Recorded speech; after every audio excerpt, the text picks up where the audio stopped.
కాపరి దావీదు స్వకీయుల మధ్యలో మరువబడెను.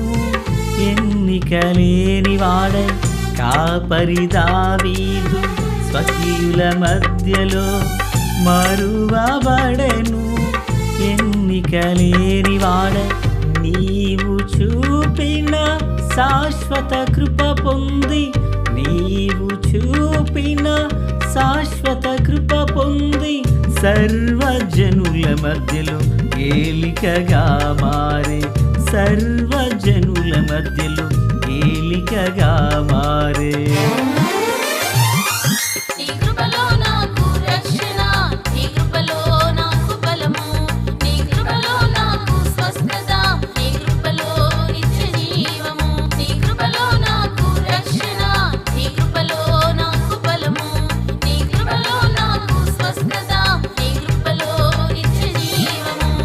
కృపలో క్షేమం నీచితివి, కృపకు పాత్రులను కాజేసితివి.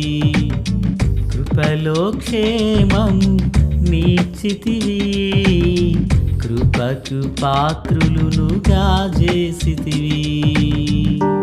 ప్రభు అయినటువంటి యేసుక్రీస్తు వారి పరిశుద్ధమైన నామములో తండ్రి అయిన దేవాది దేవునికి నిత్యము స్తుతియు స్తోత్రములు, మహిమయు ఘనతయు ప్రభావములు యుగయుగములు ప్రభువునకే చెల్లును గాక. ఆత్మీయులారా, బాగున్నారు కదా? సర్వాధికారి అయిన లోకరక్షకుడు ప్రభు అయిన యేసునామములో మీ అందరికీ నా హృదయపూర్వకమైన ప్రార్థనా శుభాభివందనాలు. నేటి దినాన వాక్య ధ్యానం కొరకై సంఖ్యాకాండము 7వ వచనం మొదలుకొని 22వ అధ్యాయం 7వ వచనం మొదలుకొని 12వ వచనం వరకు ఉన్నటువంటి భాగము. 12వ వాక్యం. అందుకు దేవుడు, నీవు వారితో వెళ్ళకూడదు, ఆ ప్రజలను శపింపకూడదు, వారు ఆశీర్వదింపబడిన వారు అని బిలాముతో అనెను. ప్రార్థన. తండ్రి దేవా స్తోత్రాలు. చదవబడిన వాక్యం మీది వినుచున్న వారందరూ మీ వారు. మీ దాసుడనైన నన్ను పూర్ణంగా మరుగు చేసి దైవస్వరమును వినిపింపచేయమని, రాకడ కొరకు రాజ్యం కొరకు సిద్ధపరచమని యేసయ్య మహోన్నతమైన నామములోనికి ప్రార్థించిన మనవులన్నీ పొందియున్నామని నమ్ముచున్నాము మా పరమ తండ్రి. ఆమేన్. ప్రియులారా, బాగున్నారు కదా? ఈరోజు మనం నేర్చుకొనుచున్న వాక్యం అంశం ఆశీర్వదించబడిన ఇశ్రాయేలు. మరలా చెప్పండి, ఆశీర్వదించబడిన ఇశ్రాయేలు. ప్రియులారా, ఈ భాగాన మనం నిన్నటి దినాన ఈ మాటలు విన్నాం కదా. ఈ భాగాన బేయేరు కుమారుడైనటువంటి బిలాము, ప్రియులారా, సిపోరు కుమారుడైన బాలాకుల యొక్క సందర్భం ఈ భాగంలో చూస్తున్నాం. ఈ బాలాకు ఇశ్రాయేలును శపించాలనే ఉద్దేశంతో బిలాము ప్రవక్తను రప్పించారు. ఇప్పుడు బిలాము ప్రవక్త వీరిని శపించడానికి అంగీకారం కుదుర్చుకున్నట్లే. అయితే ఈ బిలాము ప్రవక్తకు బాలాకు అనబడే రాజు కొంత ధనం ఇచ్చి పంపించాడు. అది సోది సొమ్మట. సోది సొమ్ము. సోది అంటే చనిపోయిన తర్వాత వాళ్ళు దయ్యాలు అయి తిరుగుతున్నట్టుగా చెబుతారు కదా. చెబుతాను చేరదీసి చెబుతాను, వీడనమ్మని భర్త అంటూ మాట్లాడతారు కదా. అలాగా ఈ సోది సొమ్ము అనేది పాపిష్టి సొమ్ము. ఈ పాపిష్టి సొమ్మును ఇక్కడ పంపించారు. ఎవరి దగ్గరికి? బిలాము అనబడిన పాస్టర్ గారి దగ్గరికి పంపించారు. ఇప్పుడు ఆయన ఎలా ఉన్న ధనాన్ని చూచి ఎక్కడ లేని రాజమర్యాదలన్నీ చేయడం మొదలుపెట్టారు.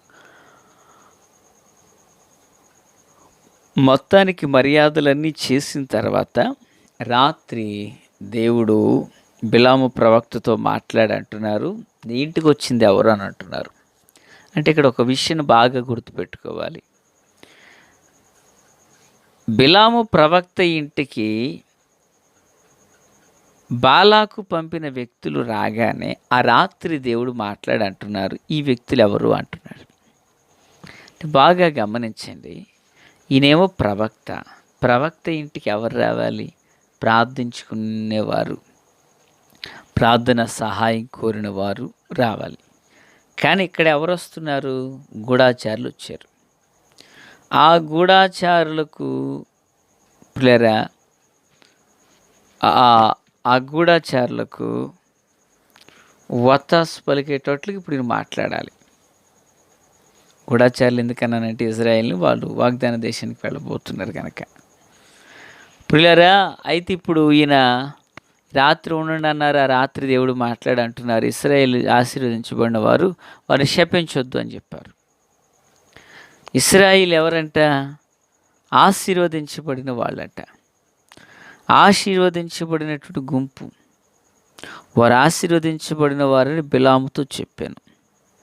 ఇశ్రాయేలీలు ఎందుకు ఆశీర్వదించబడ్డారు?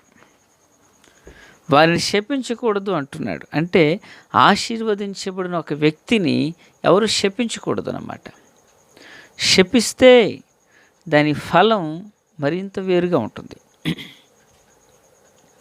ఇశ్రాయేలు అనగా దేవునితోనూ మనుషులతోనూ పోరాడి గెలిచిన వారు.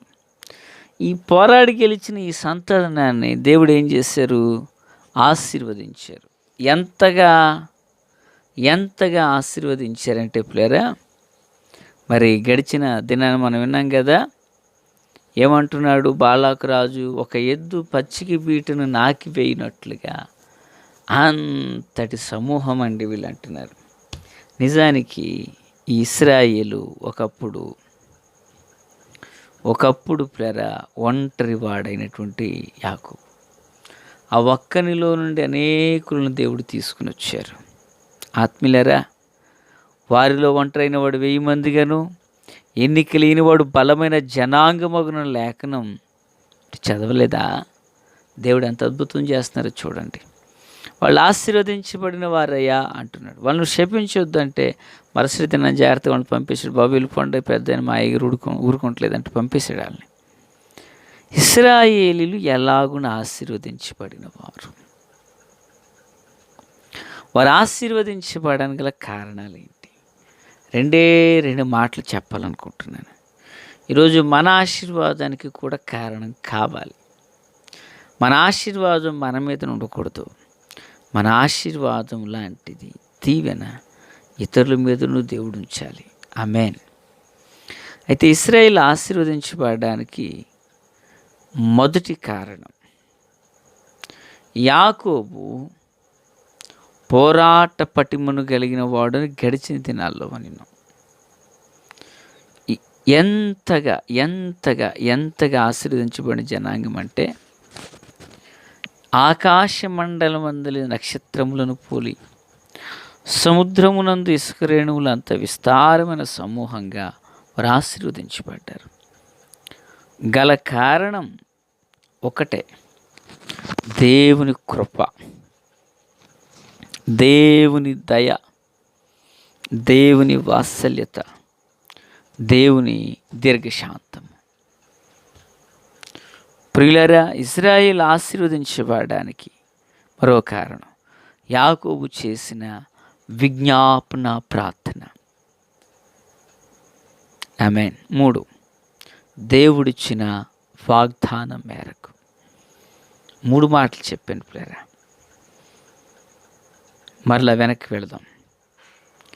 అబ్రహాముకు దేవుడు వాగ్దానం చేశారు 15వ అధ్యాయంలో, ఆదికాండం. నీ సంతానం ఆకాశ మండలమందలి నక్షత్రాల వలె సముద్ర తీరమున ఇసుక రేణువులంత విస్తారంగా నీ సంతానం ఆశీర్వదించబడుతుందని ప్రభు చెప్పారు. ప్రభు ఏ మాట అయితే చెప్పారో ఆ ప్రకారంగా వీరు దీవించబడ్డారు. ఈరోజు దేవుడు మనకును వాగ్దానాలు ఇచ్చారు. ఆ వాగ్దాన ఫలం మనం పొందాలంటే ఆ వాగ్దానమునకు అనుగుణమైన జీవితాన్ని మనం జీవించాలి. ప్రియులారా, ఇశ్రాయేలు ఆశీర్వదించబడడానికి మరో కారణం ఏంటంటే యాకోబు చేసినటువంటి ఆ ప్రార్థన. ఎంత ప్రార్థన చేశాడంటే అందరినీ వెళ్ళిపోమని ఆయన ఒక్కడే ఒంటరిగా రాత్రి అంతా దేవునితో పెనుగులాడడం మొదలుపెట్టారు.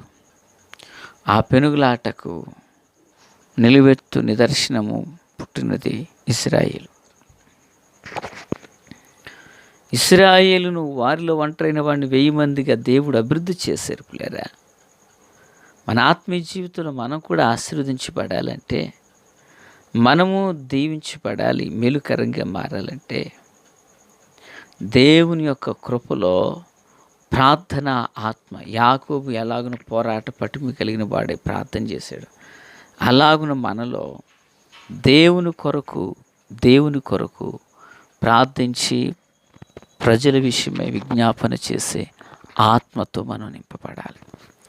2, అబ్రహాము పొందినటువంటి వాగ్దానాలు. అబ్రహాంతో ప్రభు ఏం చెప్పారు? నువ్వు దీవించేవాడు దీవించబడును, శపించేవాడు శపించబడు అన్నారు. కనుకనే ఆధ్యాత్మిక దైనందిన జీవితంలో మనకు రెండవదిగా ఏం ఉండాలి? ఆశీర్వదించబడాలంటే వాగ్దానాలు ఉండాలి.